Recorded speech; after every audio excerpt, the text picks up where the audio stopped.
Hello. Welcome to Buzzing with Cousin. Cousin Johnny here. How's everybody doing? Hope everybody had a great, safe Christmas and Happy New Year to everybody. And I want to I got a great guest. And before I start, I would like to say a few words, kind of like an introduction. Monterey is one of the most historical towns in the United States. We've just got an abundance of history here. So I encourage everybody to get out, check out these adobes. They've got graphics in the front. You could dial a number and they'll give you like a little history on the phone. There's historical tours. There's a Christmas at the Adobes. There's a lot of things if you're a history buff like I am. And it's really great. In fact, our guest today, he does some tours, and he's great. And I've taken a couple tours, and it's really great. So anyway, I'm going to bring him on. So today we're going to talk about the indigenous people that flourished here in early Monterey days, the Native American people that were here in the early days. And here to enlighten us and tell us about that, we've got Monterey's historian, one of Monterey's historians, Tim Thomas. Tim, welcome to the show. Thank you, Cousin Johnny. It's always a pleasure. It's great. You've been on the show. I think this is your third time, and I appreciate you coming on. And, I appreciate what you do preserving Monterey history. Thank you. Just keep, it's just so great to learn. And, every time I talk to you, I just learn so much. And it's really great. So, anyway, I just like to thank you for that. Oh, sure. And, Tim, so in early Monterey days, the indigenous people, Native American, they flourished here in Monterey. Who were they? So I like to say that the first real commercial fishermen in Monterey, and I'll use that term commercial because it's truly how they made their living, were the native people, the Indian people of Monterey, who were the Rumsian people. Rumsian was the language that they spoke. And we can trace the native culture into the Monterey area about 10,000 years. Wow, that's great. And where were they located? Well, they actually were all over the peninsula. They had different villages, sites. There was a big village site at where current NPC is today. Yeah. Of course, up in the Carmel Valley area as well. There was sort of a large, wasn't really a village per se, but it was a fishing camp about where the Custom House Plaza Monterey Wharf area is today. But if you think about what Monterey may have looked like 1,000 years ago, or even just 500 years ago, it was a land with lots of lakes. There was lots of fresh water, at least enough to sustain that population, because it was truly never that big. And there were huge herds of deer and elk and tule elk and grizzly bear. And I have read accounts of early explorers come into the Monterey area, especially in the fall months, talking about bird life. So many birds, they said, couldn't see the surface of the lake, that the ducks would darken the sky. Look onto the bay, it'd be so filled with seals, sea lions, stellar sea lions, sea otters. They actually thought that the bay was paved. They wrote into their diaries that the Monterey Bay is like a brown cobblestone. Wow. Certain times of the year, waves would crash up on the beach, pouring fish onto the beach.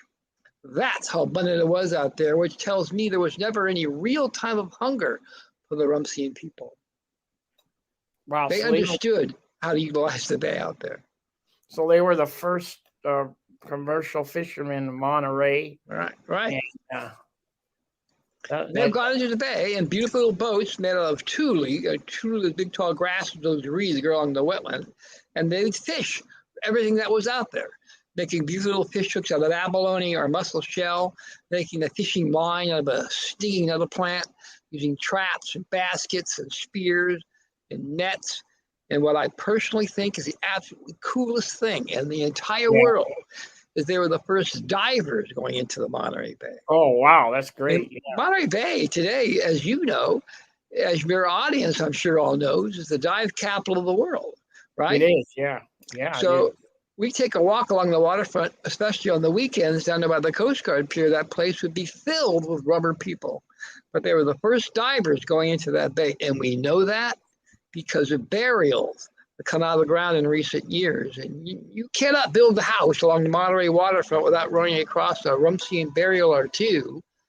The males have what's known as a surfer's ear, which is little bony growth that goes over the opening of your ear if you're spending a lot of time in the cold water like the Monterey Bay.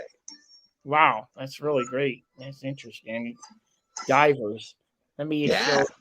We got a photo of those boats that you were talking about, like kind of like a kayak looking type thing. And there you go. Made of Tule. Wow. That's really great. These guys just went out, fished. Okay. They did. They made nets and all kinds of things. They were very creative, man. That's great. Sure. You adapt to your environment for sure. Now I've taken a tour with you over there on the Lower Presidio area. In fact, I'm telling everybody there's a beautiful museum there at the Lower Presidio area. They have access there, so you can go up. Right. It's not closed off, and it's a really cool museum. And that area, at one time when I was growing up as a kid, there was some artifacts you could find, like arrowheads and like rocks that were like made, to mash up food. And who lived there, Tim? Well, again, that was Rumsey people. That was part of their land there. Interestingly enough, abalone played a very important part of their life. They ate it and they used the shells to decorate baskets, to make jewelry, to make fish hooks and shells and bowls. But they traded it to other California Indians for things they couldn't get here in Monterey, like obsidian, which is a volcanic rock. And other California Indian groups would come into Monterey primarily to gather abalone. And Monterey literally was the abalone capital of the world. And there are some, in the 1940s, there was a couple of archaeologists, anthropologists who were doing work on that Lower Presidio property. And it is their belief that that area was set aside for these visiting California Indian groups. They would live there on that property when they're in Monterey. So it's kind of like Monterey's first motel, I guess, was on that site right there. Yeah. When they come and they would trade, they would trade not just obsidian, but they also would trade songs and stories and different kinds of goods and things like that. Wow, that's really cool. They could just enjoying life, man. It's nice. Now, what other tribes were here? Like you got Big Sur, you got Santa Lucia area. Is that right? So Monterey Rumsey people, or maybe a newer word that your audience is more familiar with, is Ohlone. And in the world of words, Ohlone is a fairly new word, like 120 some odd years old or so. And the Ohlone territory would have stretched from about San Francisco Bay all the way along the coast to about Point Sur. And within that, we're actually a number of different tribes in Monterey, but the Rumsey people, you're going past Point Sur and into Esalen territory, and then further inland, you'll towards Salinas Valley would be the Selenian people. So, yeah, now they were different, all different languages and different things. They were farmers, weren't they? Or not necessarily farmers, but they were what they would call hunter-gatherers, I suppose. But the bay, the ocean, played a very important part of all their lives. Yeah, I mean that's really great. And then, so we got Big Sur also, and right, yeah. That and Was there any like fighting or anything like that going on, or? I'm sure that kind of thing happened from time to time. It wasn't as common as we might think it might be, but I'm sure it did happen. Yeah. Okay, so we had so we got those areas all over the Central Coast, Right. and also you said Big Sur, Santa Lucia, Monterey, and then you've got like the Pentacles area too, right? Right. Which should be Indian territory. Yeah. Now, where can we go, like, to get more information on this? Can we go to, well, you got that museum down there. Well, there is the Pacific House Museum at the Custom House Plaza, which has a nice little exhibit on Rumsfeld people. And what I think was nice about that museum is they did work with a Rumsfeld descendant, a scholar, who helped them put that exhibit together. So it's pretty accurate. There is a little bit in the Presidio Museum, which now, by the way, is open on Saturdays and Sundays. Okay. And yeah, that's nice. I've seen that. Now, Tim, you do tours still, right? I do periodically. Once a month I do a wharf tour. A history of the wharf that covers a lot of this and that tour actually. Okay, so you got what else do you talk about on the wharf tour about the fishing? And well, it focuses on it's sort of a cultural history of that neighborhood. So it starts at the wharf, but then it goes up and around the wharf over by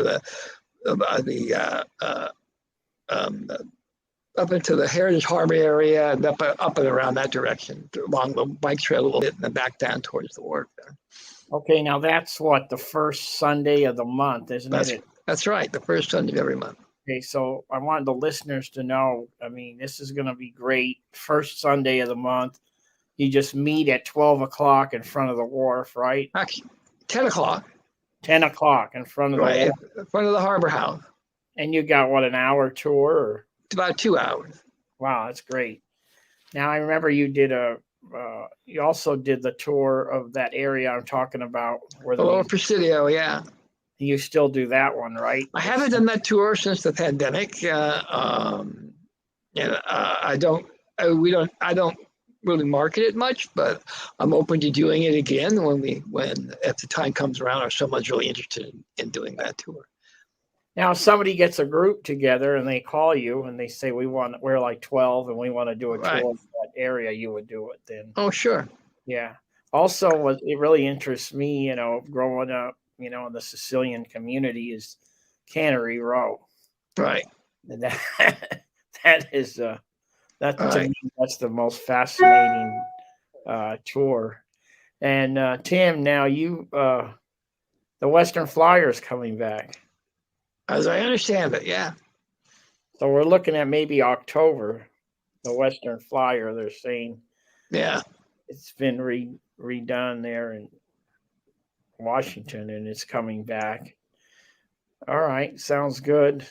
So, Tim, I do want to one thing more about Native peoples. All those groups we talked about, there was the one unifying factor for all of them that actually stretches throughout California in the West is abalone. Abalone is very, very important. The word abalone comes from the Rumsfeld people.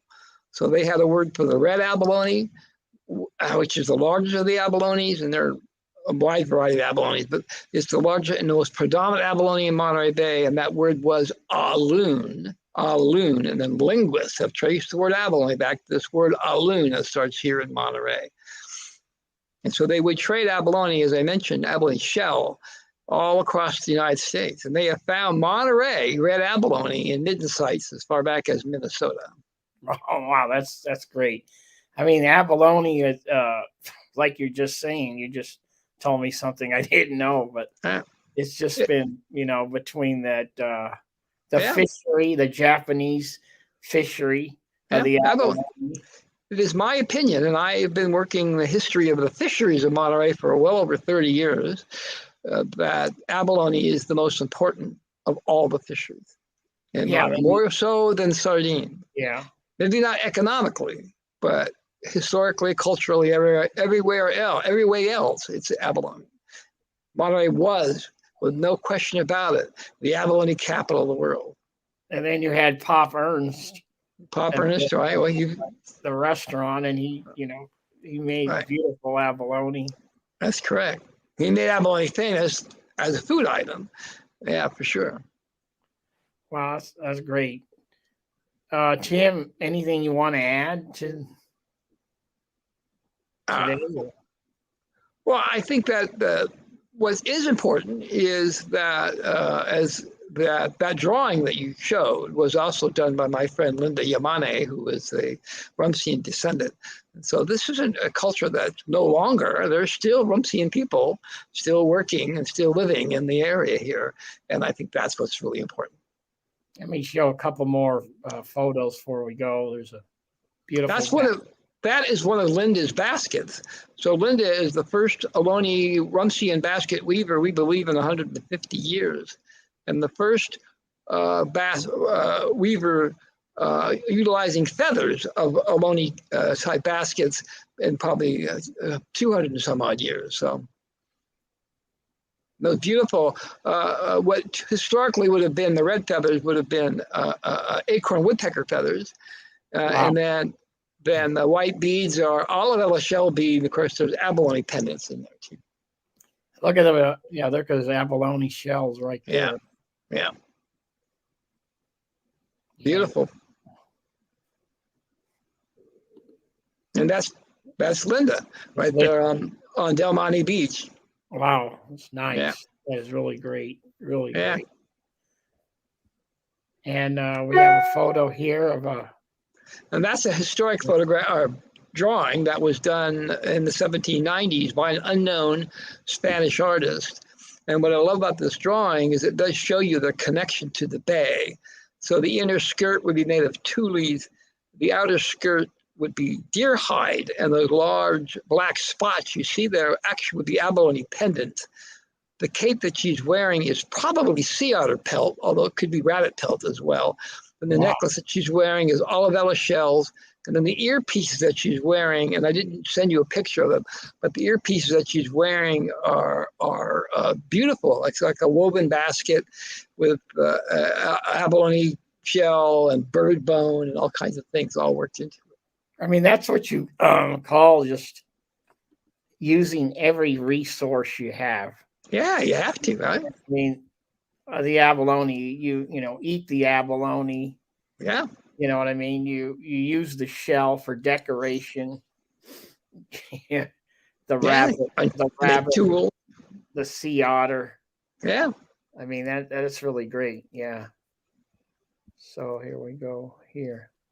So Tim, this has been great, to talk about the indigenous people of Monterey, and let's everybody, all the listeners, know that these people were here before any explorer got here, before any other person got here. These people were here flourishing. They were, living their lives, fishing, farming, and enjoying.